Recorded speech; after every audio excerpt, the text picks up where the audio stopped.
Libros de Primera y Segunda de Samuel. En nuestras Biblias modernas, estos son dos libros separados, pero esa división es simplemente por la longitud del rollo. Originalmente fue escrito como una sola historia coherente. En este video hablaremos solo sobre Primera de Samuel.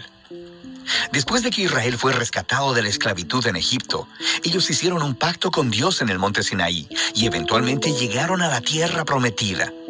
Y ahí se suponía que Israel fuera fiel a Dios y obedeciera los mandamientos del pacto. Antes del libro de Samuel, el libro de Jueces mostró cómo Israel falló completamente en cumplir esa tarea. Fue un tiempo de caos moral y mostró la necesidad que tenía Israel de líderes sabios y fieles. El libro de Samuel provee una respuesta a esa necesidad. La historia del libro de Samuel se enfoca en tres personajes principales. El profeta, Samuel, de donde el libro toma su nombre. Luego tenemos al rey Saúl y después de él, al rey David. Los tres hicieron que Israel pasara de ser un grupo de tribus gobernado por jueces a un reino unificado gobernado por el rey David en Jerusalén. Y el libro de Samuel tiene un diseño fascinante que entreteje la historia de estos tres personajes en cuatro partes principales. Samuel es el líder clave y el profeta en la primera sección del libro, pero también juega un rol importante en la siguiente sección, que es la historia de Saúl, la cual se nos cuenta en dos movimientos: la llegada de Saúl al poder y luego sus fracasos. Y la segunda parte trata sobre su caída y su trágica muerte. Y luego del drama de la partida de Saúl, se encuentra con la emocionante llegada al poder de David.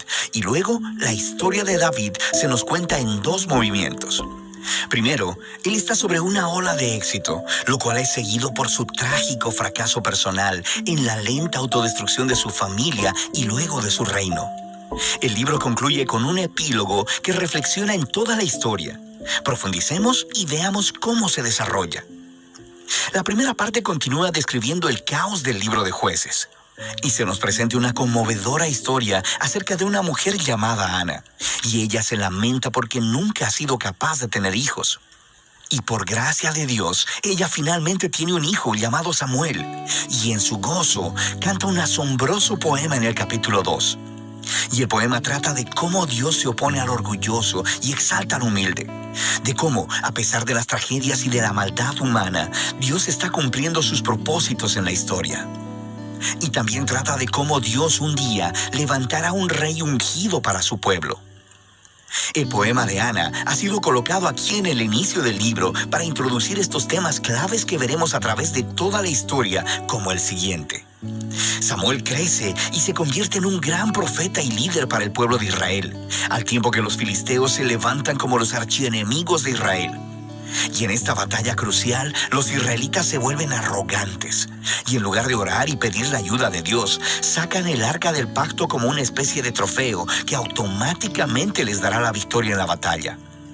Y así, debido a su presunción arrogante, Dios permite que Israel pierda la batalla y el arca es robada. Así que los filisteos toman el arca y la colocan en el templo de su dios, Dagón. Y luego el Dios de Israel derrota a los filisteos y al dios Dagón sin un ejército, enviando plagas sobre el pueblo. Y los filisteos ya no quieren el arca, obviamente, y la envían de vuelta a Israel. Y el punto de la historia parece ser este: Dios no es el trofeo de Israel y Él se opone al orgullo entre los filisteos, pero también entre su propio pueblo. Y así, Israel necesita permanecer humilde y obediente si quiere experimentar la bendición del pacto de Dios, lo que nos lleva a la siguiente sección principal. Los israelitas vienen con Samuel y le dicen: «Oye, queremos un rey como todas las demás naciones. Ve y búscanos uno». Y Samuel, un poco molesto, va y consulta con Dios y Dios le dice: «Sí, sus motivos son malos, pero si quieren un rey, dáselos». Y así se nos presenta Saúl. Saúl es un personaje trágico porque empieza siendo muy prometedor. Es alto y bien parecido. Es el candidato perfecto para ser rey. Pero tiene fallas de carácter profundas. Es deshonesto, le falta integridad y parece incapaz de reconocer sus propios errores. Y estas fallas se convierten en su perdición.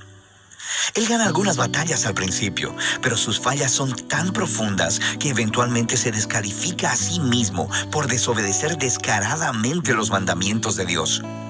Así que el anciano Samuel confronta a Saúl y a Israel. Él le había advertido al pueblo de que solo serían beneficiados por un rey que fuera humilde y fiel a Dios. De otro modo, los reyes de Israel traerían la ruina. Así que le informa a Saúl que Dios levantará un nuevo rey para reemplazarlo. Y así comienza la caída de Saúl. Al mismo tiempo, Dios está trabajando detrás de escena para levantar a ese nuevo rey. Es un insignificante pastor joven llamado David. Es el candidato menos probable para ser rey. Pero la famosa historia de David y Goliat muestra que Dios no eligió a David por la posición de su familia, sino simplemente por su confianza radical y humilde en el Dios de Israel. De manera que esta historia encarna todos los temas del poema de Ana. Los orgullosos Saúl y Goliat son humillados, mientras que el humilde David es enaltecido. De aquí vemos a Saúl descender lentamente a la locura, mientras David llega al poder. David comienza a trabajar para Saúl como general, y está ganando todas las batallas, y también está ganando toda la fama. Y Saúl se pone celoso y empieza a perseguir a David, hostigándolo y tratando de asesinarlo. David no ha hecho nada malo, así que David simplemente huye y espera en el desierto. Y aquí vemos el verdadero carácter de David. Él tiene muchas oportunidades de matar a Saúl, pero no lo hace. Él simplemente confía que a pesar de la maldad de Saúl, Dios levantará un nuevo rey para su pueblo. Lo que también es interesante es que muchos de los poemas de David que encuentras en el libro de Salmos están ligados a este momento de su vida, y todos expresan la misma actitud de confianza. Y así que esta sección del libro termina con la espantosa muerte de Saúl después de perder una batalla con los filisteos. Primera de Samuel cuenta algunas de las historias más detalladas y bien narradas que encontrarás en la Biblia. Y los personajes Saúl y David son presentados de manera muy realista. Y el autor los está exponiendo como estudios de carácter para que puedas encontrarte a ti mismo en ellos. Así que en la historia de Saúl vemos una advertencia. Es crucial que reflexionemos en nuestras propias fallas de carácter y cómo nos dañan a nosotros y a los que nos rodean. Y con la ayuda de Dios necesitamos humillarnos a nosotros mismos y lidiar con nuestro lado oscuro para que la historia de Saúl no se convierta en la nuestra. David, por otro lado, se nos presenta como ejemplo de paciencia y confianza del tiempo de Dios en nuestras vidas. Él está huyendo en el desierto, siendo perseguido por Saúl. David tenía muchos motivos para pensar que Dios lo había abandonado, pero eso no es lo que él piensa. Así que la historia de David nos motiva a confiar en que, a pesar de la maldad humana, Dios está cumpliendo sus propósitos, oponerse al orgulloso y exaltar al humilde. Y de eso se trata Primera de Samuel.